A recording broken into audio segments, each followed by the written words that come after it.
Hello, MCM Comic Con. We are here on the MCM buzz stage talking now to Bob Layton. Bob has worked on such comics as Iron Man, Spider-Man, Hulk, Ant-Man, Thor, Batman, and Superman. How are you, Bob? I'm fine. I never did Superman. I don't know where you got that The at. family of Superman. Well, Yeah. no. No. No. I don't know where you got that at. No. But, Yeah, but how's Comic Con treated you? How has it been? This is great. I was here for the show in October. Yeah. This is like so much bigger, than I expected, because the October show is a smaller event. This has just been absolutely amazing. Plus, I always love coming to London. I always do. It's like I have friends here, and it's just a chance to take in the sights and be with people, and it's a great time. Oh, brilliant. Well, one of the first questions I want to ask you is basically, I read a story of how you got your first job with Marvel, if you'd like to tell us that. It's an absolute cracker. It's funny because at the time, this is back in the 70s, in the mid-70s, I was working as an assistant to Wally Wood, a very famous American artist. And I used to deliver artwork for him into the city. That way I could get my foot in the door of the companies and actually show my samples off. And one day I'm in there, and John Romita, who was the art director at the time, was kind of like pulling his hair out because he had an inker get sick on him, and they only had 3 days to get this book finished. And I volunteered. I said, I can do it. I can do it in 3 days. And he's like, you sure, kid? I said, yeah, absolutely. So I took the book and I ran over to Continuity Associates, which was Neil Adams and Dick Giordano's studio, where all my other fellow apprentices were, and we just did this like jam on it, and we knocked the book out in 3 days. I had to buy a lot of beer, okay, for these guys. And so I turned the book back in, finished, and I was pretty sure that I'd never work again. I mean, because really, years later, I found the artist who had penciled it and apologized to him personally. Really? But to my surprise, 3 weeks later, I'm at home, and I get a package in the mail, and it's a whole book of pencils. Yeah. And I called John Romita. I said, somebody sent this to me by accident. I go, who do I send it back to? And he goes, no, you're the new artist on this book. You're the new inker on this. Brilliant. It was the champion. So that's how I got my first job, basically, was for doing a really horrible job on a one issue very quickly. Oh, brilliant. Absolutely amazing. I find it's just good that you took the opportunity when it was presented and just you really have went to. with it. You have to do that in life. I mean, when the opportunity presents itself, you can't be shy. I wasn't sure I could pull it off, but I knew that if I didn't try, it could take me years before I got work.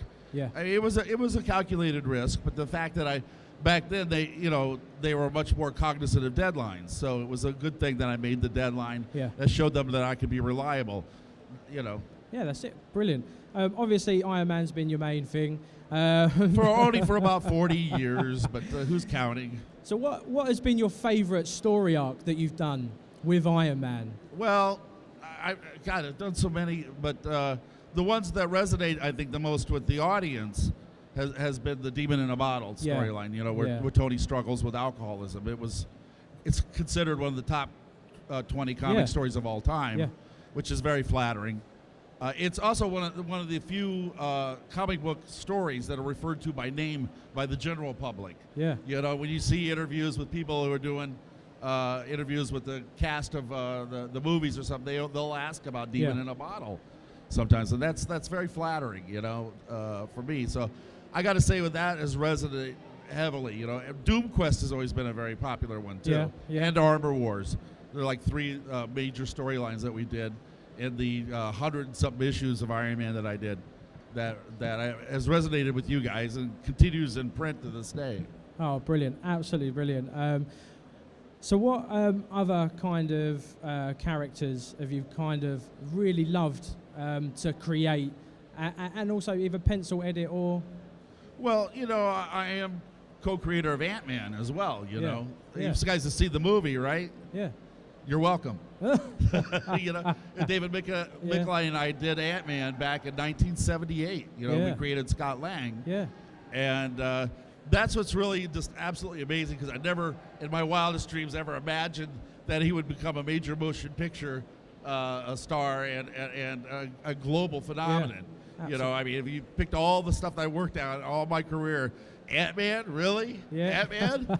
You know, but here we are, you know.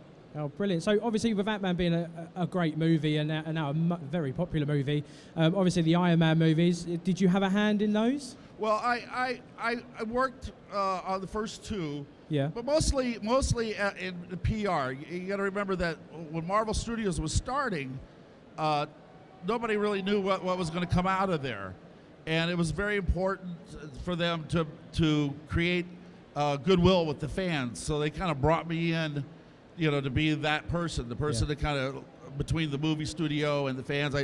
I did tons of interviews. I did the DVD. If you own the DVD, I'm on there. Just go to the special features. I'm talking to you, saying hi and all that.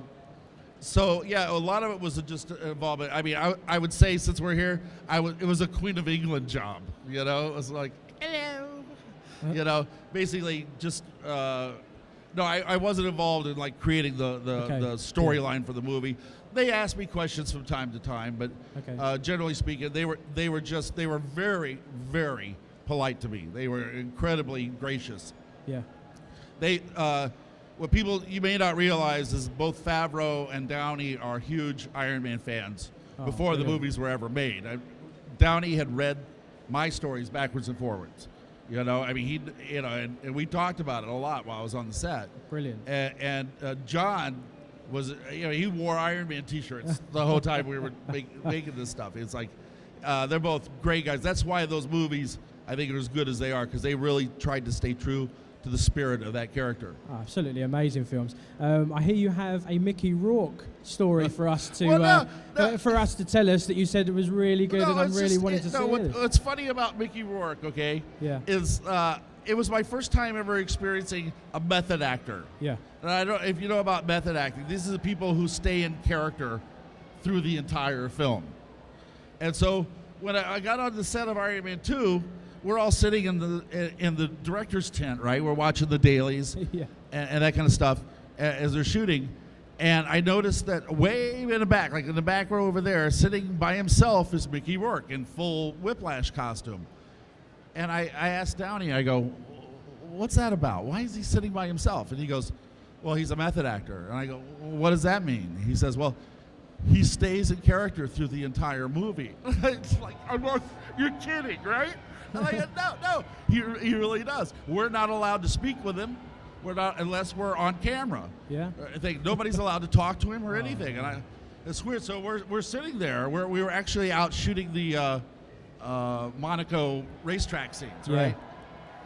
And if you understand about movies, when they do a setup, when they're blocking a shot for a movie, it can take hours, especially something as complicated as that scene where they're blowing up cars and all that. And during one of the lulls, Favreau kind of leans back and he goes, you want to meet him? And I'm like, I don't know. He's carrying a whip. You know, I'm a little concerned about it. And also, I mean, I just didn't know what to expect. And so John gets up and he walks over and you see him whisper in Mickey's ear, right? And Mickey looks up and goes to me, and I'm like, so I kind of like, I do the slow death march over there, and he looks up at me, and I'm trying not to laugh, okay? I'm kind of holding in because I know it's going to be weird, right? And he looks at me and he goes, so you're the man who do the Iron Man comic book? And I'm like, yeah. And he goes, you sit down. I haven't put on a good show today, you know? And I'm like,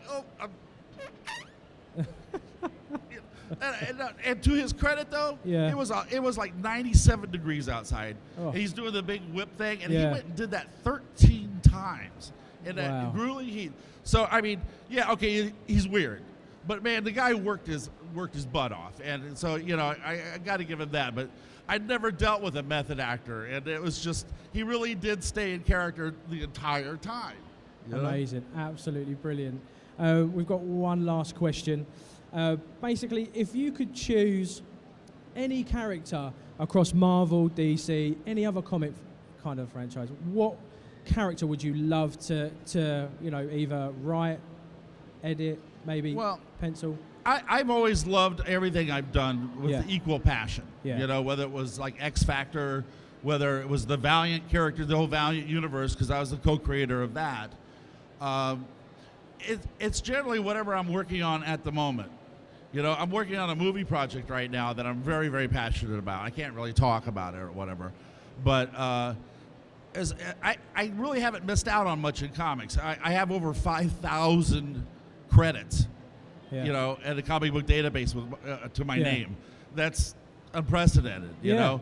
Definitely. So, I mean, there's not much I haven't done. Yeah. So, in terms of that, it would be whatever I can conceive of next would be what I would be most passionate about. So, basically, just trying to find something that you could, like you said, like you've got trying the movie to create something. Yeah, trying to keep creating and keeping relevant. Going back and doing, I mean, what's one more Iron Man miniseries going to do for my career, right? I'm always looking for something that's going to further me as an artist, as a writer, as a creator. And so going back and just doing the same old stuff all the time is not going to do that for me. No, it's not. No. You want to go forward with everything you do. I'm really always looking forward, you know? Exactly. Definitely. Right, well, Bob, absolutely been amazing. Great stories.